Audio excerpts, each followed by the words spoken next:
ये 40 दिन आपसे कोई नहीं छीन सकता। इन 40 दिन की मेहनत जो आपने अच्छे से कर ली तो आपका रिजल्ट जो है, जो पहले 40% था, अब वो 95% पे पहुंच जाएगा।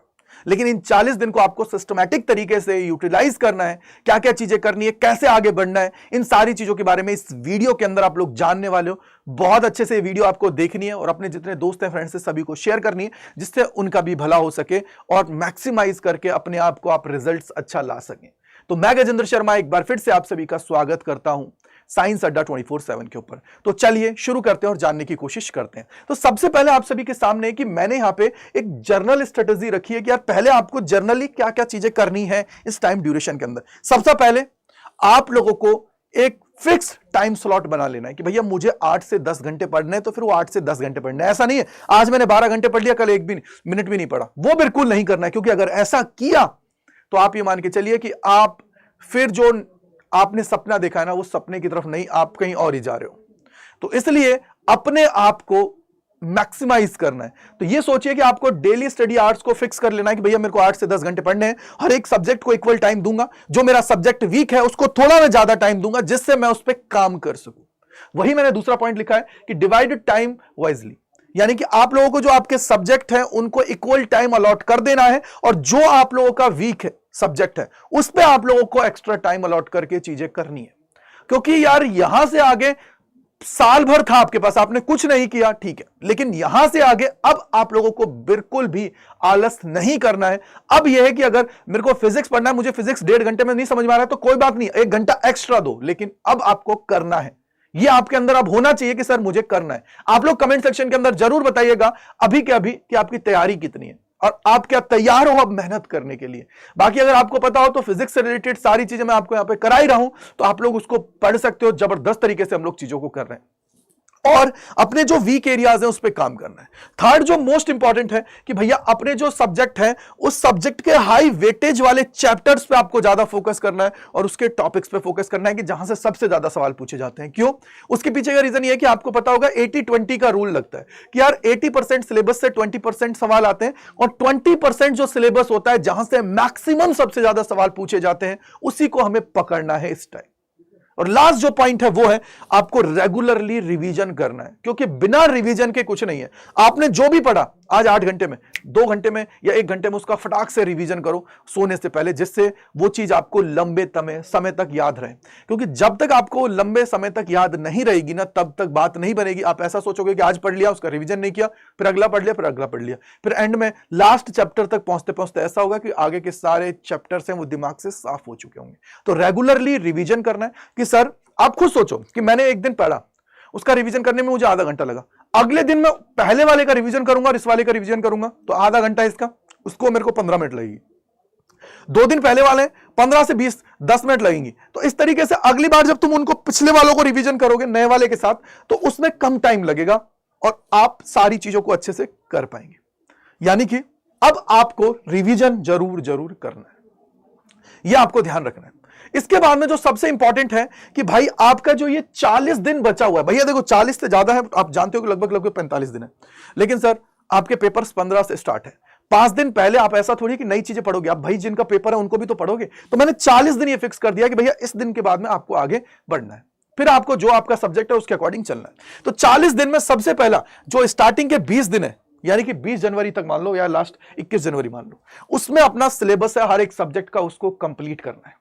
आपको कैसे भी करके सिलेबस को कंप्लीट करना है। अब 5 सब्जेक्ट है बेटा, 8 दिन में एक बुक कंप्लीट, एक मतलब सब्जेक्ट को कंप्लीट करना बहुत बड़ी बात नहीं है। एक दिन में 2 चैप्टर्स पढ़ने होंगे, कर लोगे मैक्सिमम। 10 केमिस्ट्री के हैं यार, 10-11 फिजिक्स के 14 है, 14 में तो लास्ट के 3 में तो बहुत कम है। तो उसके अकॉर्डिंग आपको अपने आप को तैयार करना है, भैया सिलेबस कंप्लीशन पे जाना है। यानी कि टारगेट क्या है, finish the remaining syllabus for all the subjects, सारे सब्जेक्ट्स का रिमेनिंग सिलेबस को आपको कंप्लीट करना है। देन अगर मैं मॉर्निंग की बात करता हूं तो आप यहां पे रिवाइज करेंगे एक मेजर टॉपिक फिजिक्स, मैथ्स या केमिस्ट्री में से, जिसका भी आप लोग लेना है। मान लो फिजिक्स आपने मॉर्निंग में पढ़ लिया, या मैथ्स पढ़ लिया, या केमिस्ट्री पढ़ लिया। अब इससे क्या होगा कि आपने अगर एक हार्ड सब्जेक्ट को पढ़ लिया है तो उसके बाद में आपके पूरे दिन दिमाग में यह रहेगा कि हाँ यार मैंने तो पढ़ लिया है, अब मैं और सब्जेक्ट है उनको तो इजीली पढ़ पाऊंगा, तो एक कॉन्फिडेंस लेवल आपका इंक्रीज होता है। सेकंड, आफ्टरनून में आते ही आपको जो तुम्हारे न्यूमेरिकल सब्जेक्ट्स हैं उनके न्यूमेरिकल्स को लगाना है, या तो न्यूमेरिकल जैसे देखो दूसरी चीज है। अब यहां पे देखो एक चीज और है, देखो आपको यहां पे बहुत सारे बच्चे बोलेंगे सर आफ्टरनून में स्टडी या थ्योरेटिकल सब्जेक्ट। अब ये है देखो हिस्ट्री और जो इकोनॉमिक्स वाले हैं, आर्ट्स वाले बच्चे हैं, उनके लिए चलो ठीक है, लेकिन अगर मैं यहां पे बात करूं साइंस वाले बच्चों के लिए, तो इस वाले आफ्टरनून टाइम में आप लोगों को जो न्यूमेरिकल्स हैं आपके उनको लगाने। अब न्यूमेरिकल्स को लगाओगे तो इजीली आपके अंदर एक कॉन्फिडेंस बढ़ेगा। थर्ड जो मोस्ट इंपॉर्टेंट पॉइंट है वो है कि सर इवनिंग के टाइम पे आपको डायग्राम वाले सवाल हैं उनकी प्रैक्टिस करनी है, न्यूमेरिकल्स लगा लेने। मतलब ये मान के चलो कि अगर न्यूमेरिकल सब्जेक्ट्स हैं, जैसे अगर मैं फिजिक्स की बात करूं, मैथ्स की बात करूं तो न्यूमेरिकल सब्जेक्ट्स हैं, वहीं केमिस्ट्री की बात करूं तो 50-50 है, और बायो की बात करूं तो भैया पूरा थ्योरेटिकल है, एक आध न्यूमेरिकल आ जाए तो आ जाए। यानी कि बेसिकली आपको न्यूमेरिकल सब्जेक्ट्स के ऊपर ज्यादा टाइम देने की जरूरत है, ये दिमाग में बिठा लीजिएगा। और रात को सोने से पहले आपको क्या करना है, रिवाइज करना है फॉर्मूला और जो की कॉन्सेप्ट्स हैं उनको रिवाइज करना है, तब जाके बात बनेगी। यानी कि कैसे भी करके अपने आप को आपको मैक्सिमाइज करना है भाई, कैसे भी करके। और उसी टाइम ड्यूरेशन जब ये आप लोग कर रहे हो उस टाइम पे आपको ध्यान रखना है कि प्रैक्टिस जरूरी है। प्रैक्टिस कैसे करोगे कि मान लो मैं यहां पे बोलता हूं कि भैया आपको 5 से 10 जो प्रीवियस ईयर के क्वेश्चंस हैं उनको डेली हर एक सब्जेक्ट का सॉल्व करना है। 5 से 10 फिक्स कर लो कि सर टोटल मिला के मैं या तो 4 सब्जेक्ट पढ़ रहा हूं तो 20 क्वेश्चंस लगाने, या 6 पढ़ रहा हूं तो 30 क्वेश्चंस लगाने मिनिमम, और मैक्सिमम तो आप लोग 60 क्वेश्चंस। ये प्रीवियस ईयर लगाना ही लगाना है, जो आप लोग उसके अलावा ये यहां पे न्यूमेरिकल प्रैक्टिस की, आपने डायग्राम प्रोग्राम वगैरह डायग्राम का किया, उनको भी आपने प्रैक्टिस की, सब कुछ किया। लेकिन रात को आपको ये ध्यान रखनी है कि हर एक दिन का आपको ये टारगेट रखना है कि यार 60 मैं सवाल करूंगा। 60 अगर करते हो तो आप खुद जानते हो कि यार 40 दिन में कितना हो जाएगा। आप खुद देख लो कितने सवाल आप लोग लगा लोगे यार, इतना कॉन्फिडेंस अपने आप में बढ़ जाता है। इसके बाद में आपको आगे जो करना है वो क्या है, वो आप लोगों को ये ध्यान रखना है कि यार जो ये 21 से 30 दिन का टाइम है, इसके अंदर अब आपको कुछ नहीं है। 21 से 30 यानी कि आपने सिलेबस कंप्लीट कर लिया, सवाल लगा लिए, सब कुछ कर लिया है। अब आपका काम क्या है, बोला सर मुझे प्रैक्टिस करनी है। जितनी ज्यादा प्रैक्टिस होगी उतना ज्यादा आपका कॉन्फिडेंस इंक्रीज होगा, क्योंकि जब सवाल बनता है ना इंसान से तो फिर वो उसका ये मान लो अलग ही लेवल पे कॉन्फिडेंस जाने लगता है। कैसे सर, आप मॉक टेस्ट लगाओ। मॉक टेस्ट का जैसे आप 12th में तो क्या ही बोलते हैं, सैंपल पेपर बोल देते हैं, सैंपल पेपर लगाओ। अब सैंपल पेपर लगाओगे, एक पर डे आपको एटलीस्ट लगाना है।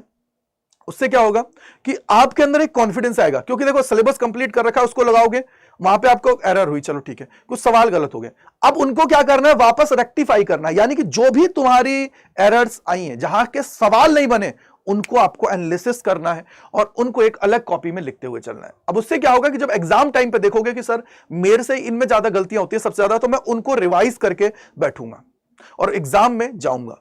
इसका मतलब क्या हुआ, अपना जो वीक एरियाज है उन पे मुझे काम करना है। देन कंसेप्ट क्लियरिटी आप सभी के पास होनी चाहिए, ये दिमाग में बिठा लो, क्योंकि कई बार आप लोगों से ट्रिकी सवाल पूछ लिए जाते हैं जहां कंसेप्ट होता है और तुम लोग बोलते हो सर ये तो बहुत हार्ड आ गया। हार्ड नहीं है भाई, कॉन्सेप्ट क्लियरिटी तुम्हारी चेक कर रहा है। जो आप लोग बोलते हो ना कंपेटेंसी बेस्ड क्वेश्चन है, उसमें आपसे सिर्फ और सिर्फ आपकी नॉलेज चेक की जाती है, आपने कितना सीखा है।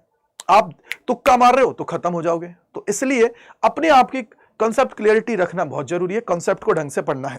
साथ ही साथ अब मैथ्स और साइंस की मैं बात करता हूं, यानी कि फिजिक्स हुआ, केमिस्ट्री हुआ, बायोलॉजी हुआ, तो इसके अंदर आप लोगों को जो हाई वेटेज प्रॉब्लम्स है उनको सॉल्व करना है। और प्रैक्टिस भैया, प्रैक्टिस प्रैक्टिस प्रैक्टिस चलनी चाहिए। और लैंग्वेज है तो उसके अंदर आपको ऐसे राइटिंग वगैरह जो आपके जो भी चीजें आती हैं उनको सबको आपको क्या करना है, रिवाइज करना है। ये आप लोगों को करना ही करना है। मतलब 30 दिन मैंने आपको क्या समझाया भैया, थ्योरी पढ़ ली, प्रैक्टिस किए पीवाईक्यूज की, साथ ही साथ आपने अब सैंपल पेपर्स लगा लिए, तो 30 दिन आपने अच्छा कर लिया, यानी कि जनवरी आपने पूरा अच्छा से पैक कर लिया है। अब इसके बाद में हो सकता है बहुत सारे बच्चे बोल रहे होंगे सर कैसे पॉसिबिलिटीज है, मैं कैसे करूंगा, कैसे नहीं करूंगा, कैसे चीजें होंगी। तो उसके लिए मैं एक सिंपल बताता हूं, सुनना ढंग से, कि अड्डा 24/7 की जब बात करता हूं ना मैं, तो आपको यूट्यूब के ऊपर बहुत सारा कंटेंट मिल जाएगा। अड्डा 24/7 जो हमारा ये साइंस का चैनल है, इसके ऊपर यहां पे आप देखोगे कि रेगुलरली अलग अलग आप लोगों की सीरीज चल रही हैं, वहां पे आप लोग देख पाओगे, प्रीवियस ईयर की भी सीरीज चल रही है, हर चीज चल रही है। लेकिन अगर फिर भी लगता है कि नहीं सर मुझे और कुछ करना है, आप कुछ और सोल्यूशन बता देती हो, उसके लिए मैं बता देता हूं कि आप लोग हमारे साथ विजेता बैच है या फिर जो महापैक है उसके अंदर एनरोल हो सकते हो Y485 कूपन कोड को लगा के। देखो यार, एक बैच ऐसा जिसके अंदर हर चीज मिल जाए आपको अपनी तैयारी जबरदस्त तरीके से करने के लिए, तो भैया उससे बेहतरीन चीज कुछ नहीं हो सकती है। तो आप क्या कर सकते हो, विजेता में या विजेता प्रो बैच है, विजेता आगे और भी बैचेस आएंगे, उन सभी में आप लोग एनरोल कर सकते हो। बट याद रखिएगा Y485 कूपन कोड है इसको लगाने के बाद। अब यहां से फिर क्या होगा कि आपको प्रैक्टिस भी हो जाएगी, आप यहां पे अच्छे से थ्योरी भी कवर कर लोगे, सब कुछ हो जाएगा, यानी कि क्रैश कोर्स टाइप से आप कंप्लीट कर जाओगे। दिमाग में आप लोगों को रखना है Y485 कूपन कोड लगा के। इसके बाद में लास्ट के जो 21 से अगर जो हमने 30 तक किया, उसके बाद में अब आता है 31 से 35 में सर किस तरीके से करना है। तो बेटा इसके लिए आपको क्या करना है, अपने जो कोर है उन पे फोकस करना है, यानी कि आपको शॉर्ट नोट्स वगैरह बना लेना है, और डेफिनेशन है, फॉर्मूलाज है, उनका रिवाइज करना है, डायग्राम्स को रिवाइज करना है। और बहुत सारे बच्चे ऐसे होते हैं जो केमिस्ट्री और बायो की मैं बात करूं तो वहां तो एनसीईआरटी से सवाल बन जाते हैं सीधे सीधे, तो उनको रिवाइज करना है, बस प्रैक्टिस करनी है मैथ्स और फिजिक्स में। तो प्रैक्टिस प्रैक्टिस प्रैक्टिस। इसके बाद में अगर हम लोग देखते हैं फाइनल जो आप लोगों का है, उसके अंदर क्या होगा, 36 से 38 में आपको क्विक रिवीजन करना है हर एक सब्जेक्ट का, और लास्ट के 39 से 40 में आप सभी को क्या करना है, शॉर्ट नोट्स के थ्रू अपने रिवीजन करना है, फिर इनको रख देना है। मतलब हम लोग 10 फरवरी तक अपना कंप्लीट कर चुके हैं। अब 10 फरवरी के बाद में आप सभी को जो आपके पेपर्स हैं उसके अकॉर्डिंग प्रिपरेशन करते हुए चलना है, तब जाके आप लोग बहुत अच्छा स्कोर कर पाएंगे। और अब आपका स्टडी प्लान कैसा होना चाहिए वो मैं आपको ये बता देता हूं। तो देखो, 6 से सुबह 6 बजे उठ जाओ, रात को 10 बजे आराम से सो के अपना काम करो। 6 से 7 बजे आप लोगों को अपने फॉर्मूलेज और जो डेफिनेशंस हैं उनको रिवाइज करना है।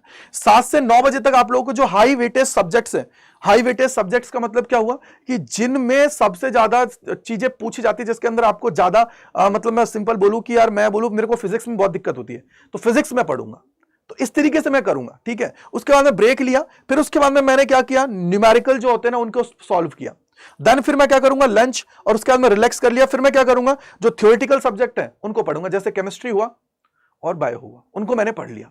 इसके बाद फिर मैं ब्रेक लूंगा, फिर मैं क्या करूंगा, 4:30 से 7 बजे तक जो PYQs है उनको सॉल्व करूंगा, या मेरे को मॉक टेस्ट देना है तो उनको मैं कर लूंगा। क्योंकि देखो आप देखोगे 4:30 से 7 बजे तक लगभग 2.5 घंटा है, 2.5 घंटा इनफ है यार, इससे ज्यादा तो नहीं करना है।